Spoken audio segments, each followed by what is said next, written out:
पूरी एक ऐसी भूमि जहाँ हर कण कण में भगवान जगन्नाथ की महिमा बसती है, जहाँ हवाओं में भक्ति घुली है, जहाँ सड़कों पर कदम रखते ही लगता है कि जैसे भगवान स्वयं इस धरती पर विचरण कर रहे हैं। ऐसा ही पावन नगर में एक घटना घटी, एक ऐसी लीला जिसे सुनने के बाद आप भी कहेंगे, वाह प्रभु, आपकी लीलाएं सच में अपरंपार है। तो कहानी शुरू होती है प्रभुदास नाम की एक साधारण से पान वाले की छोटी सी कुटिया, सामने एक छोटी सी दुकान और मन में बहुत बड़ा प्रेम अपने भगवान जगन्नाथ के प्रति। रोज मंदिर जाता, भोग चढ़ाते हुए देखता, 56 भोग, मिठाइयाँ, फल, न जाने क्या क्या चढ़ता, पर उसके मन में एक सवाल हमेशा कचोटता, मेरे प्रभु को सब कुछ मिलता है, लेकिन भोजन के बाद पान क्यों नहीं? पान तो भोजन की पूर्णता है। वह मन ही मन प्रार्थना करता, हे प्रभु, एक बार मेरा बनाया हुआ पान भी ग्रहण कर लो। यह इच्छा छोटी थी पर भावना बहुत बड़ी। रात का समय, पूरी की गलियां शांत, मंदिर से आरती की गूंज धीरे धीरे धीमी हो चुकी थी। प्रभुदास अपनी दुकान समेटकर कुटिया का दरवाजा बंद करने ही वाले थे कि तभी आवाज आती है, ठक ठक, हल्की सी खटखटाहट होती है। प्रभु राम जी ने कहा, इतनी रात को कौन आया? वे दरवाजा खोलते हैं और सामने खड़े हैं 2 दिव्य नौजवान, घुंघराले बाल, कानों में कुंडल, मुख पर दिव्य तेज, जैसे किसी चित्रकार ने भगवान की मूर्ति को जीवंत कर दिया हो। नमस्ते प्रभुदास जी, क्या थोड़ा पान मिल सकता है? बहुत चल कर आ रहे हैं, थक गए। प्रभुदास जी एवं मंत्रमुग्ध हो गए। वे तुरंत पान बनाते हैं।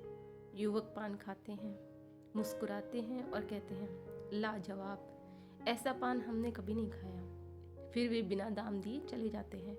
अगली रात फिर आते हैं, फिर उसके बाद फिर से अगली रात को आते, और ऐसा रोज होने लगा।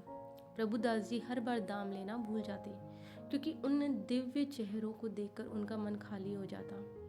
लेकिन पूरी में एक चीज पर नजर रखने वाला कोई था। उसका नाम था बलराम दास। उसे शक हुआ कि इतनी रात को दो युवक क्यों आते हैं। उसने प्रभुदास से पूछा, ये कौन है? प्रभुदास बोला, मुझे नहीं पता, पर रोज आते हैं पान खाने।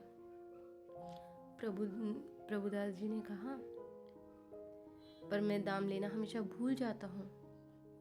बलराम दास नाराज हुए, ऐसा नहीं चलेगा, आज से दाम मांगना, नहीं तो उनकी चादरें बंद कर रख लेना। उस रात फिर युवक आए। प्रभुदास ने हिम्मत करके दाम मांगा। युवक बोले, आज हमारे पास कुछ नहीं है, 2 चादरें छोड़ जाओ। युवक एक पल को ठिठके, फिर बिना कुछ कहे अपनी सफ़ेद चादरें उतार कर दे दी और तेजी से गली में गायब हो गए। अगली सुबह मंदिर में हलचल मची। भगवान जगन्नाथ और बलभद्र के विग्रहों से उनकी श्वेत चादरें गायब थी। पूरी में हाहाकार, चोरी हो गई चोरी, पर सिर्फ चादरें ही क्यों? राजा प्रताप, रुद्रदेव क्रोधित, जिसने लापरवाही की है उसे दंड मिलेगा। लेकिन ईश्वर अपने भक्तों को कब दंड मिलने देते हैं? उसी रात बलराम दास को स्वप्न में दिव्य प्रकाश दिखाई देता है। प्रभु जगन्नाथ और बलभद्र स्वयं उनके सामने प्रकट होते हैं। डरो मत बलराम दास, वे चादरें किसी ने नहीं चुराई है, ये प्रभुदास के पास में है। वही 2 बालक हम थे। बलराम दास के पैर कांपने लगे। प्रभु, मैं कितना ज्ञानी था, मैंने आपको चादरें रखने को मजबूर करवा दिया। प्रभु बोलते हैं, नहीं, यह तुम्हारा दोष नहीं है, यह हमारी लीला है। प्रभुदास की भक्ति सच्ची थी। वह चाहता था कि भगवान के बाद हमें पान चढ़ाया जाए। हमने उसकी इच्छा स्वीकार कर ली। प्रभु बोले, सुबह राजा को बताना कि आज से हमारे भोजन के बाद पान चढ़ाने की परंपरा शुरू की जाए।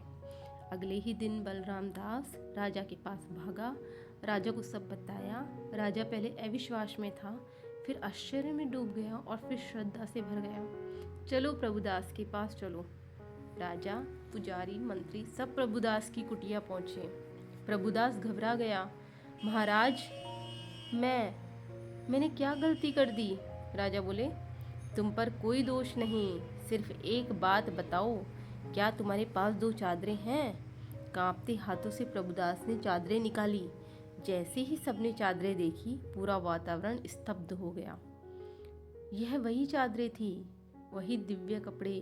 राजा की आंखें भर आई। प्रभुदास, धन्य हो तुम। तुम्हारे पान के प्रेम ने स्वयं भगवान को तुम्हारे द्वार तक ले आया। प्रभुदास सुनकर रो पड़ा। प्रभु, मैं कितना मूर्ख था, मैं दाम मांग बैठा, मैंने आपकी चादरें रख ली। राजा ने उसका हाथ पकड़कर कहा, नहीं प्रभुदास, ये पाप नहीं, ये तुम्हारी भक्ति का पुरस्कार है। उस दिन से जगन्नाथ मंदिर में भोजन के बाद पान चढ़ाने की परंपरा शुरू हो गई। प्रभुदास का नाम इतिहास में अमर हो गया। उसकी कुटिया छोटेगढ़ से भक्ति की राजधानी बन गई। उसका पान मंदिर का प्रसाद बन गया और उसकी इच्छा भगवान की आज्ञा बन गई। आज भी पुरी के लोग यह कथा सुनते हैं और कहते हैं, सच्ची भक्ति हो तो भगवान स्वयं चलकर आते हैं।